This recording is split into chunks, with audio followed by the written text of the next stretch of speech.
Okay, so we should have the PowerPoint up with my It's nice there. little Lego background here. And again, we're talking about the building blocks here. So glad to see that a lot of the polls responses mention that you all have a non-existent or a very small program that you want to build. Okay. And again, my name's Richie Kenny. I am down here at the University of Miami. And while I'm presenting today, there are plenty of other institutions that offer intern housing. And so, I'm not the only expert out there, I'm one of. And during my research a few years ago when we were trying to start this, I found every single person I reached out to be more than willing to help. And so please, if I don't answer the question today, definitely reach out, definitely let me know. But if there's somebody else that you know that runs intern housing at another institution, definitely reach out to them and they should be more than willing to help you out. Okay, 65,000 internships are available every year in the United States of America. That's a lot of internships.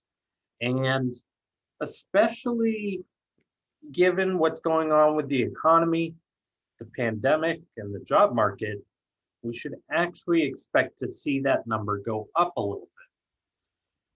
I say that because it's easier for companies to hire an intern than it is to hire a full-time person. You don't have the benefits and the additional overhead that comes with hiring a full-time person. Now, when I say intern, we're not necessarily talking about what you or what Hollywood may portray as the person just going to get coffee for the executives for their meeting in the morning. Interns do anything and everything these days. They could be event planners, they could be running orientation for our institutions, they could be engineers, accountants, anything can be an internship these days. But the definition of an intern or an internship is generally a student who is working with a company to learn something new about their intended trade. Think of it as your apprenticeship or your journeyman before you become that master of the craft. Okay. There are right now 12,615 summer-based internships posted on internships.com. Now, are all of those going to be in your city? No, they're not. Are a percentage of those going to be available in your city? Yes. And depending on where you are, that could be a higher percentage or it could be a lower percentage. But I want to tell everyone on this call right now that there are interns in and around your institutions, okay, from Golden, Colorado to Santa Clara to Miami, where I'm at. Obviously, we have New York, we have DC, we have Baltimore, and we have Atlanta. But there are internships and opportunities everywhere in this country. And for our Canadian partners, if you're on the call, there are internships in Canada as well. I mentioned that because a lot of times people may try to run a program, or you may be new to an institution and your supervisor or your leadership may say, yeah, we tried that a couple of years ago, it just didn't work.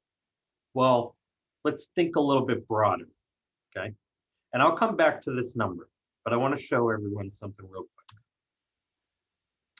For those of you that run conference programs right now, in order to make $252,000 on your summer, you have to sell 3 nights for 100 people at for 28 different groups.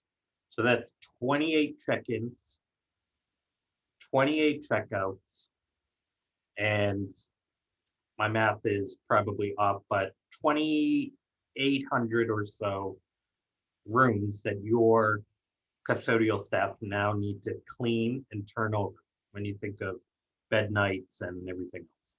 Okay. But let me show you how to make that much just in intern housing. So if you got 100 interns to stay for their average summer, which roughly is 11 to 12 weeks, you don't have to do as much work. It is 100 people checking in and 100 people checking out, but you're not turning that same number of rooms. And you're able to have sustained revenue over the course of the entire summer at an easier pace than what you might have to do with conferences and events throughout the summer. Now, by no means am I telling you to get rid of your conference and event program, okay? That is a very important part of everybody's institution. And it provides a very valuable service for a lot of our community partners, a lot of youth groups, and religious groups around the country. But this is a way to help supplement and help improve your facility usage over the summer. Interns check in, and then they go to work, and then they're here at night, okay? So the revenue is a little bit easier to get and to maintain through an intern housing program than it is working our tails off with conferences and events, okay? Now, that said, it's also not entirely easy and stress-free, just so everyone knows that as well. Now, I mentioned those 12,600 internships that were on internships.com. I asked Corey to send me a list of all of those individuals that had registered prior to today. And what I did is I plopped your institution on a Google map. And those are what those blue pins are. Those are everyone's institution. Now the green circles with the money symbol, that's the headquarters of the Fortune 1000, okay? So again, that's the headquarters of the Fortune 1000. Yes, you can see a large density in the Northeast corridor, in and around Chicago, Michigan, and then a little bit more around North Carolina, South Carolina, and then obviously we have Silicon Valley out in the West. But there's only three institutions on here that don't have a Fortune 1000 company headquarters within reasonable driving distance to your institution. Now, again, I want to stress that just because you don't have something doesn't mean that you can't make this a successful program. We always talk about interns, but what about research? So I looked at just the CDC and the Division of Cancer Control and Population Sciences, looking at the number of grants that they have funded within the United States for this past year. And you can see the number here based on density by state. And a lot of those grants go to institutions of higher education. And what happens with grants? You have to hire staff. A lot of times they hire student researchers. These could be graduate students. They could be undergraduate students, doctoral students, you name it. But we do have research institutions and faculty members, possibly in the building next door to us, conducting research, hiring these students, and they need a place to stay in the summer. So it may not be that you have a Fortune 1000 company headquartered in your state, but I'm willing to bet that you have a faculty member who's hiring students to come in during the summer and do research, whether it's on the multi-million-dollar level or the $100,000 level. That student is still coming to your area and looking for a place to stay. So where do we start with all of this? Well, first, you have to do your market research.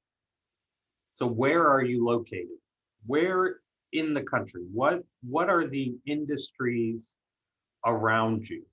And what are the companies that are known within your area in your region?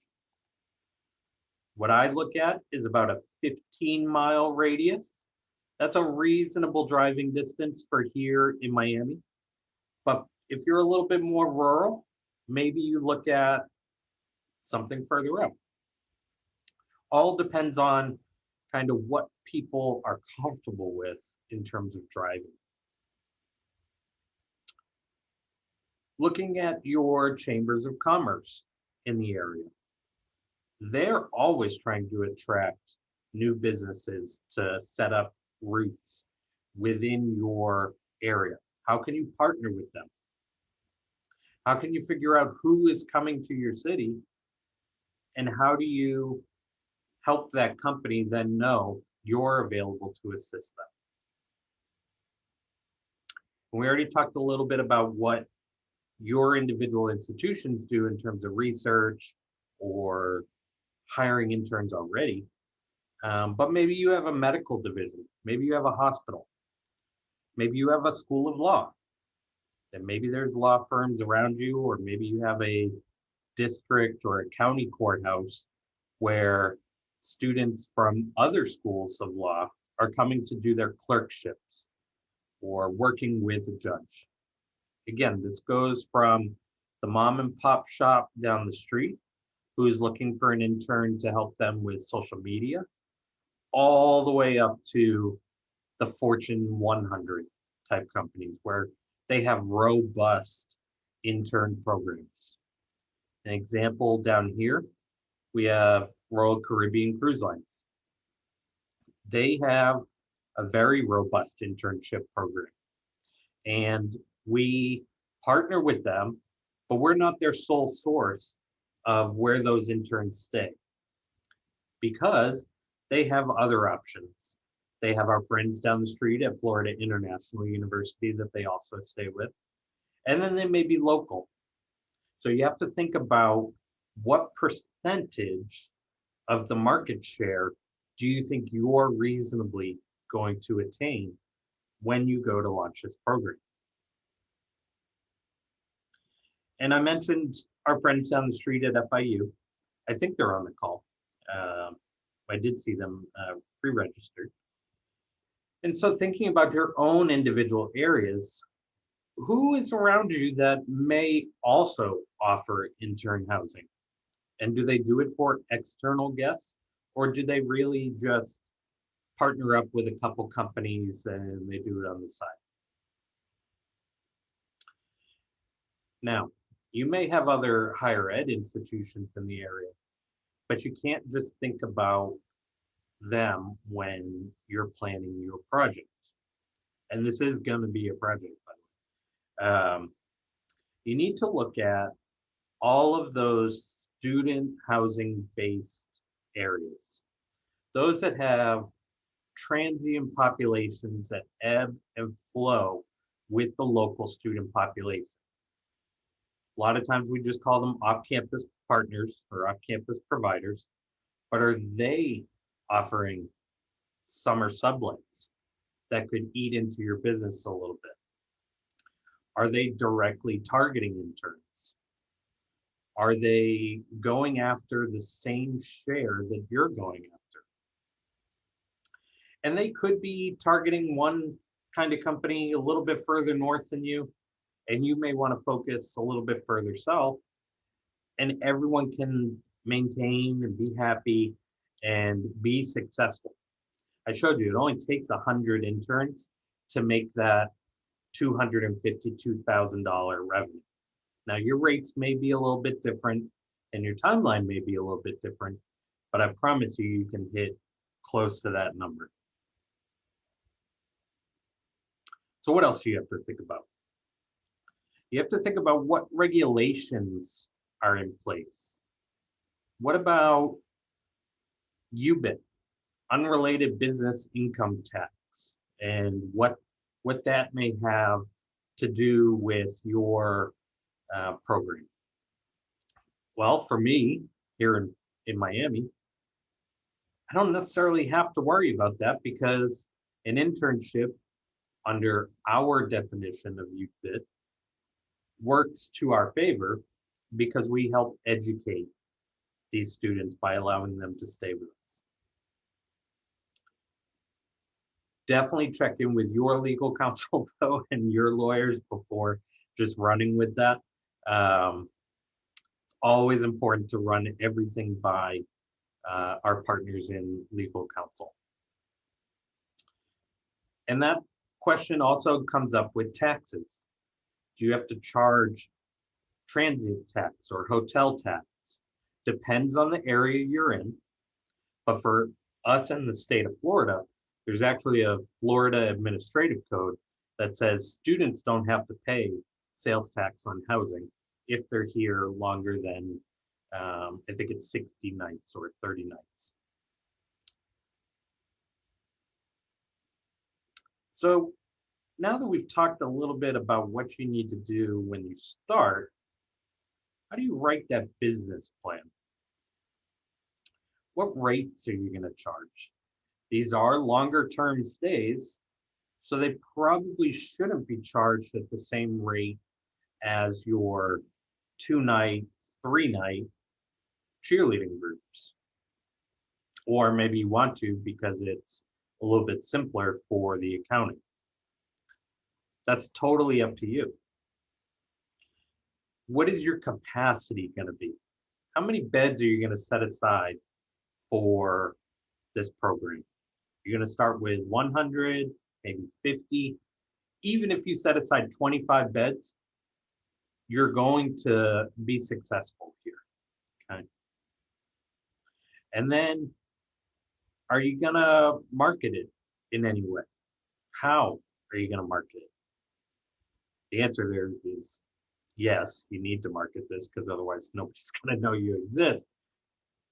But there's different ways that you market and that you target based on who you're going to go after.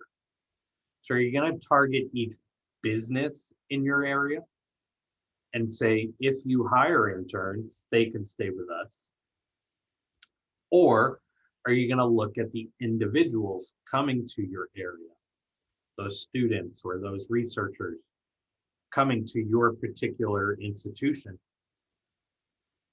How you target them, what you go after, how you design the materials and the language that you use is going to differ based on whether or not you're going after a company or you're going after an individual. And then if you're going for both, you definitely can't put out that same message for both.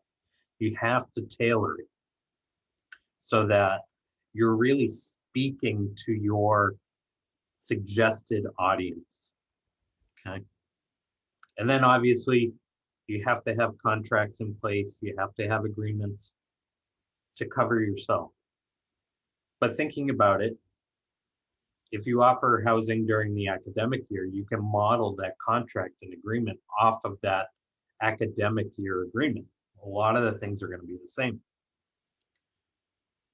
Additionally, you got to think about your amenities. What are you going to provide them? Are you going to give them membership to the gym? Are you going to give them parking? Some institutions now are moving strictly to an internet-based cable provider. Are you going to give them access to that internet TV? And if you do, are you going to charge them extra? Are you going to have a premium package, a middle tier package? Are you going to offer them meals? I'll tell you all right now, I don't find much success when I offer interns meal packages. And, why is that? They're out and off to the office by 7:30 in the morning. So they're just going to grab something on the way. Or maybe they are trying to make that good impression and they are going to stop at Starbucks or Dunkin' Donuts or Caribou Coffee and pick the boss up something. And then a lot of times they're not back by the time our dinner period starts and ends. So the value for the meals isn't there for them. So we're trying to think about some different ways. Maybe it's a grab and go. Maybe it's setting up a little kiosk in the front lobby area. But this is all super customizable to each institution and is really what's going to set you apart. And the biggest piece of marketing here is going to be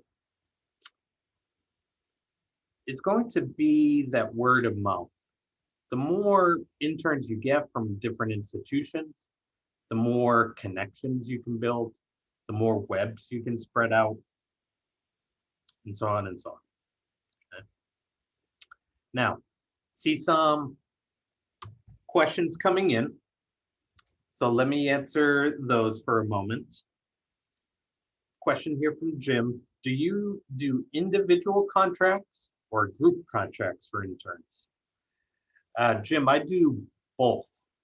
And the reason is that I may have a company come to me and say that they want to guarantee housing for their 5 interns, 10 interns from this period to this period.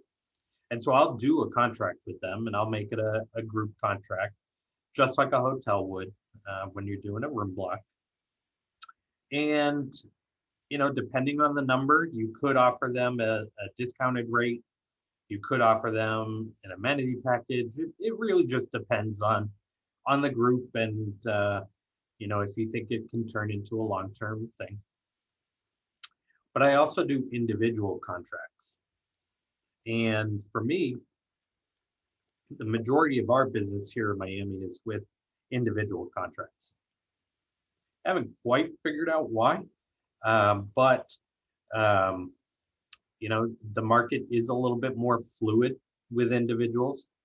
And with our registration software, we find it pretty easy. They have to upload a copy of their transcript to prove that they're a current student. And they also have to upload a copy of their intern offer letter so that we know that they're actually interning here in Miami. We have had individuals submit forms for companies that are actually about 90 minutes north. And we reach back out to them and say, hey, look, we're not a good fit for you. So while it's important for us to know that they are interning, it also helps us guide the individual to make sure that we are the right fit. See another question here. Do you offer interns with dorm style housing or apartment style? And do we offer to match them with a roommate? So we have offered both. We have offered traditional kind of suite style housing with 2 individuals, a bathroom, and shared between another 2 individuals. And then we've also offered apartment style housing. Apartment for us is a little bit more expensive. We are in a brand new building. It does come with the full kitchen. So we provide pots and pans, a simple kitchen set with plates and silverware so that they don't feel like they have to bring those items. But they do have to bring the TV, their clothes, obviously, and bedding for the room. In terms of preferences, typically it comes down to pricing. Some internships you all will find that the employer pays a housing stipend, and sometimes the student is funding it on their own. So they may be looking for the most economical The more you get into this and the more seasonality you have in terms of the more years that you get under your belt, you may be able to start a scholarship program. You may be able to offer some of those individuals um, a discount to help them out. And then in terms of payments, I've seen everything under the sun from requiring everything up front to taking it on a monthly basis, a quarterly basis, or sending payments after the fact and after they leave. I don't necessarily recommend that because you could get stuck holding the bag on that one. But we do offer to match them up with a roommate. And what we typically try to do is if they don't have a preference, we'll look at the companies or the experience that they're going to. So we'll try and find 2 students marketing, completing internships in marketing, or maybe researching similar topics to build some of that interdisciplinary item. And then we'll look at dates. So we'll try to find dates that line up as best as possible. Whitney's asking about the cancellation process and any fees there. Whitney, let me cover that in a few minutes. And then I see Jim is asking to share the contract. Yes, I do have a copy of that somewhere. So Jim, I'll be getting that to Corey and we'll be happy to share that. But I've been sitting on this slide here saying clearing the roadblocks. And what I've found, excuse me, my mouth is getting dry. What I've found is that before you can even launch your program, you're going to have to overcome some roadblocks within your own institution. And sometimes that could just be people are more familiar with the status quo, or they have fear of offering a new program. It could be behavioral, in that they're maybe a little bit of a laggard and they don't like to do some new stuff. It could be the procedural, right? I think I had a question come in earlier last week from Corey about talking about insurance. And one of the institutions requires that individuals coming to stay on their campus have the same level of insurance as groups that would be staying with them. Now, in my mind, that doesn't quite make a whole lot of sense, because if you're bringing 300 people, yes, you definitely want a $1 million at least liability. You definitely want your sexual molestation and sexual harassment insurance up to date. And having those coverages are there for a reason, because you have so many people with the group. But with an individual is not going to be able to get event insurance or a commercial insurance policy like that. So that sounded like somebody was putting up such a big roadblock that they didn't want to entertain this topic. So that institution I'm going to respond to separately here and give them some tips and tricks to help figure out, okay, how do you make this work? Maybe you compromise on health insurance and having the individuals have to certify at certain points. For me in Miami, it was a lot of questions about behavior and student behavior. How do we make sure that students don't mix and mingle with other students? And it was this fear that students from other institutions would come and cause trouble. Well, in the years that we've been offering this, we've not had a single instance of an intern causing so much as even a noise violation. So that fear is just kind of unfounded. And this is where I'm talking about clearing roadblocks. So asking experts like me to share case studies and answer and respond to questions where you say, my institution is asking me to do XYZ. In your experience, what do you think about that? And getting 2 or 3 examples from different institutions may help clear that roadblock. Also validating ideas as well. I'm thinking about doing this. What do you think? And if you're still hitting those roadblocks, try and use what's called Rogers trialability.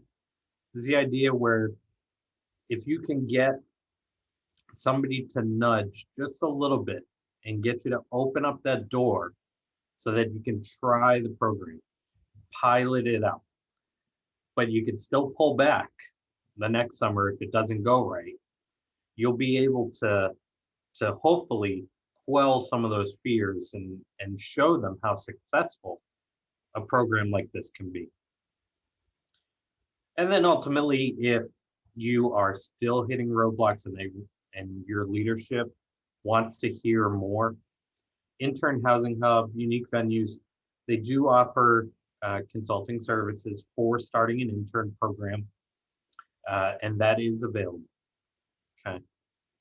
But I see we have some more questions coming in, and it's about 2:37 at this point. So I told Corey I'd like to stop around 2:40-ish to start answering all these questions. And I know Corey has another poll that he'd like to ask. So with that, let me answer Whitney's question about cancellation process. So Whitney, in terms of our cancellation process, we offer students a very, very flexible cancellation, but we are very much upfront with them on what that is and what that means. And I'm gonna stop my slideshow so you all can see my face again. Let's see. There we go. So with that, we allow them to cancel without penalty up to 14 days prior to their arrival. And after that 14 days, so from 14 to 1, we keep their 25% deposit. But once they check in, we keep everything that they've paid because we're not able to resell that space like a hotel would. A hotel could have someone walk in off the street and be able to get that revenue back fairly easily. But where we have to market and can only look at interns, you're not going to get an intern walking in off the street to help cover that cost and be able to refund that individual. So we do have that on the website as well, and I'll share that with Corey so that we, I can get that to you, Whitney. Another question here, do you keep interns completely separated from the university student population? We did by floor our first year. And then we kind of mixed it, but we still kept the suites and the apartments entirely interns or entirely university students. And like I mentioned, we'd not had a single incident. Now that's not to say there will never be an incident, but we do, keep in constant communication. We treat them as if they are our students, and so we look at them, we communicate with them, we meet with them, we host programs, we'll take them to a baseball game. So they really become University of Miami students over the course of the summer. And in terms of Christian's question, we will mix traditional conference groups, but the way that we do it is we have an 18 and over building, so adults and college age, and then we have our youth facilities, which is more of our cheerleading camps, our ID Tech, those types of groups that we do keep separate across campus. So let's see. I think that's all the questions that I see, Corey. I don't know if you've got more.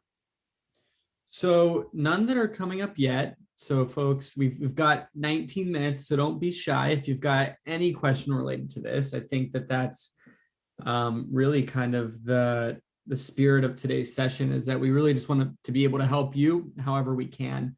One of the things that I'm trying to think of, some of the common questions that I get just in my conversations with folks, because this is a new area for me too. It's something that I'm starting to learn about and help folks navigate too. Can you talk a little bit about, you talked about, the math to hitting goals and what a length of stay looks like. Does University of Miami have a minimum length of stay? If so, what does that look like? It's a good question, Corey. So we have a minimum length of stay of 13 nights. And you say, why 13? Well, because what we found is that students like to come on a Sunday and leave on a Saturday. So rather than make them stay that Saturday night to hit 14, we just said, okay, we'll make it 13. And we have a differentiated rate for a shorter stay versus longer stays. So if you stay 13 nights to 28 nights, you actually, 13 to 28 nights, you actually have a $10 per night fee added, given the short stay. And then if you stay more than 28 nights, you have that $10 fee comes off. So you're essentially getting a discount the longer you stay. Where that becomes important is it helps sway individuals that may be considering taking an internship that's maybe only a week or 2 weeks. And to be honest, what are you going to learn in 2 weeks? It could be a lot, but you're not going to get the same experience you would as if you're staying 10 weeks, 11 weeks, and 12 weeks. Mm-hmm. And from all of our interns that have stayed with us, our average length of stay is 74 nights. So for those thinking about it, you can use roughly 10 to 11 weeks. I know earlier I mentioned 11 to 12 weeks. So anywhere within that range, you can kind of use as your basis for your projections. That's really helpful. Thanks for sharing that, because I'm thinking about some of the folks that we work with, and to be quite honest, those who might have had a minimum length of stay are saying this year, like, we just want people on campus. So if you're here for 3 nights, you're here for 3 nights. Like, exactly. That's not a problem for us. But so I was looking at some of the applications that had come through Intern Housing Hub for last year. Most of and even the ones that have come through this year, actually, most, if not all, were for the max duration of the venue. I was actually talking to one of our other clients, Seattle University, who said, because they're on a trimester, so they're like the middle of June through the middle of September or early September. And they were saying that they were working with an intern who wanted to stay and it didn't fit within their window. So they stayed at a hotel for a week and then they moved over to Seattle. And I think it's because of like the competitive advantage that a campus offers in terms of the flexibility with the length of stay. Sublets and apartments might be very restrictive with how long or when people can move out after they've moved in. And I also think it's the amenities and the price point as well. I think campuses really tend to be able to offer a lot, but I see there's more questions coming up, so I'll let you take a look at those. Well, and I would add to that before I touch on some of these questions, that if your institution is struggling with academic year occupancy as well, look at these as options. There are researchers that come during the fall and the spring semester, the winter intercession, so really when I talk about customizing this is really something you can pick up and take and bring to your institution and make it fit for your needs. So if you're if your institution's running at 75%, your housing department's really struggling, because generally a budget's based on 84, 85%, somewhere within there, for academic year. And so if you're able to provide this as an opportunity, then you may be able to help save some components with your department, your institution. And as we've all seen with COVID, you never know what's going to happen. So having these types of things in your back pocket to say, I've got an idea, but let's try it, really can make a difference. All right, so question here, how do you handle payments for groups versus individuals? So for groups, that one's pretty straightforward, actually. We'll take a check, a wire transfer, or if the amount is low enough and they can, or they want to, put it on a credit card, they can definitely do that. The only thing we don't take is cash. Cash is a little bit harder for us to manage, and I don't necessarily want thousands of dollars cash and the responsibility that comes with. For individuals, we do, same thing, wire transfers, checks, credit cards. I will say 99% of the individuals generally put it on a credit or a debit card that we've worked with. And I've even worked out custom payment plans with the individuals to make it work too. So, I told them if they were able to make X amount as a deposit and come up with a payment plan that worked for them that they could stick with, then we would honor it and we'd go for it. I've only missed out on one individual, and that was pretty easy to explain because I had all the documentation to go through that. So sure, somebody wasn't happy with me, but I thought I was doing the best I could for the individual. And a lot of times these are opportunities that students get once in a lifetime. So any way you can help them is going to be beneficial.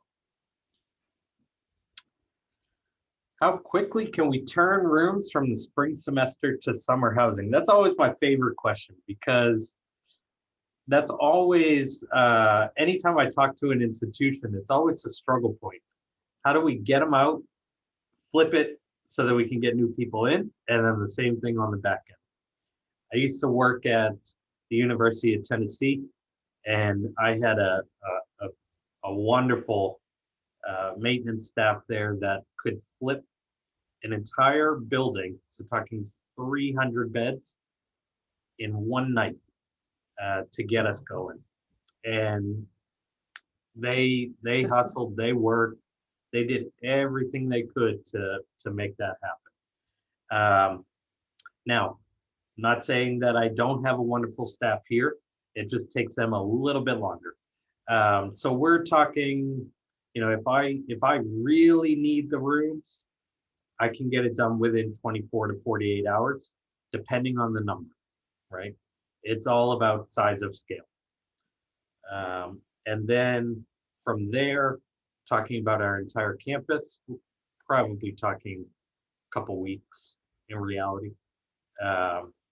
We have about 5,200 beds within our system right now. And we systematically go through each area. So Christian's asking a good question about off-campus entertainment venues to get reduced rates. Yes, I definitely work with them. I work every contact I have. I have a group account with the Miami Marlins. I have my name at the zoo. I've taken them snorkeling. We've done some really cool stuff with these interns, and they love it because they're looking for something to do on the weekends, and they're almost bored on those Saturdays and Sundays. So the more opportunities you can provide them to meet and get together and hang out, they're just looking for friends. Um, and you know, the baseball game is always my favorite because we get two full coach buses, take them all down there, get them a hot dog. The Marlins are terrible. So, you know, it's all about the laughter and having fun. But they almost always, you know, love those experiences. And then we ask them too after that first one that we planned, what do you want to see us do? What do you want to do? Um, we set aside a little programming budget, and it's just part of our expenses that we work in every year. I'm excited you brought that up because I was talking to someone who is considering building programming around their intern housing program and wanted to offer that as an additional amenity and didn't just want to have people check in and not build a community and meet people because in a lot of cases, people are traveling by themselves, not knowing anyone else that they might be staying near or interning with. So it's a great way to build that community and have some kind of emotional attachment to, you know, your venue and their experience, which I think is great. Yeah, and ultimately, remember, I mentioned that word of mouth is going to be your biggest success. Um, and if you just set them up with a bed and don't do anything else for them, they're going to remember that. And you know, the more you can do for them within reason, you know, San Francisco, obviously, where Christian's at, has tons of stuff to do. And you know, I've always found something to do, even in the smallest cities I've been to. So there's definitely something, and it could be kitschy, but you know what? They're gonna bond through the kitschiness, anyways, and they'll have fun. And I see one last question here from Ashley. We had a suggestion from our housing director to have a rate not based on number of beds so that we can utilize as many rooms as possible. Thoughts on that? Absolutely. That's how I would create your rates uh, regardless of what you're doing. Yes, everything's kind of economies of scale, where if you know you're going to have 1,000 beds and you know you're going to fill them, you could probably offer a cheaper rate because your expenses are pretty similar, um, and you'd be able to figure that out along the way. But if you don't know if you're going to have one intern or 500, I would build your rate regardless of the number of beds you're going to sell. So figure out what your expenses are going to be, what it's going to cost in terms of utilities and all those kind of things, the amenities you're going to provide, and then after that, do the gut test. Does that rate look right? If you were an intern, would you pay for that? And then ask students, hey, we're thinking about doing this with this, this, and this. Here's the rate. Would you sign up for that? And put it through the test and validate it. So that's what I would do for the rates there. See, Kristen's asking about what campus access. We give them the gym, we give them the pool, we give them the library. Um, you know, I really want them to feel like they're a part of our campus, and you know, that's just one of those little things that we can do. We've worked out some rates with our gym and the pool on campus. The library doesn't charge us. You know, and it amounts to maybe $5 a day. So while, you know, if we're talking the difference between $30 and $35 a night, when you do it across 84 nights or 74 nights, whatever you're going to do, you realize it ends up not actually being that much in the long run because you're saving on all those room turns that you no longer have to worry about. Or worse, you're actually making more money because your beds aren't sitting empty. So if you look at it from that angle, you can look at the utilization uh, question as a way to gauge that.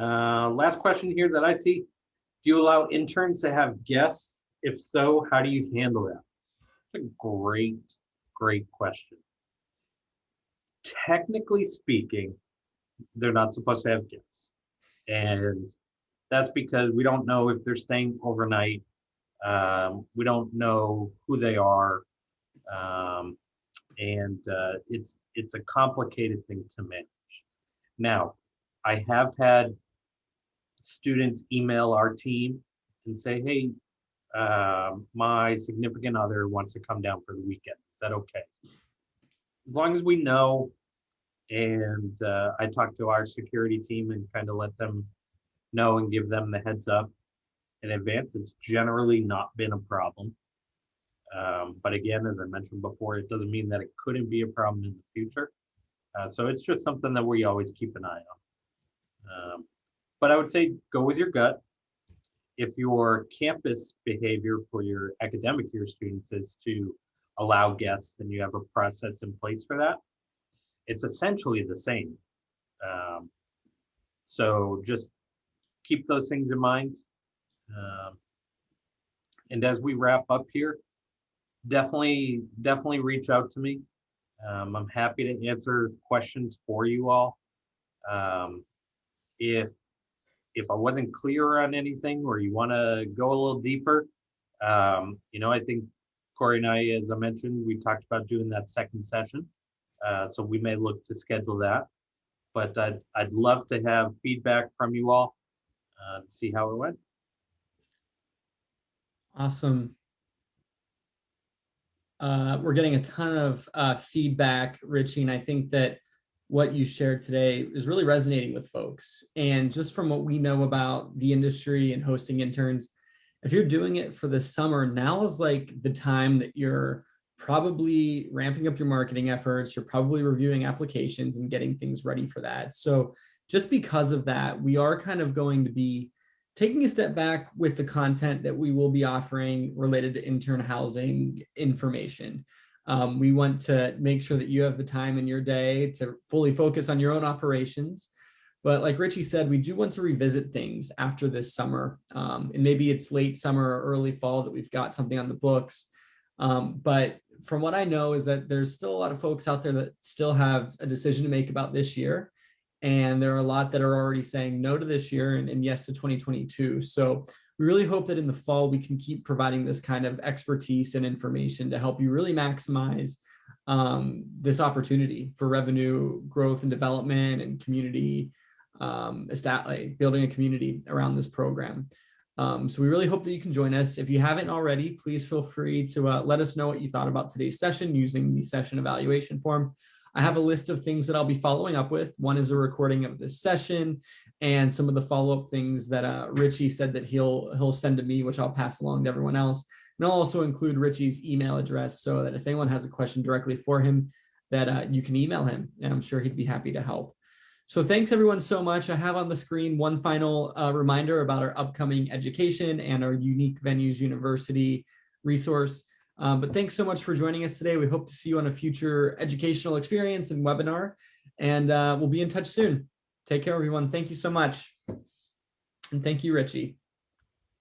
Thank you, Corey. And thank you, everyone, for coming today.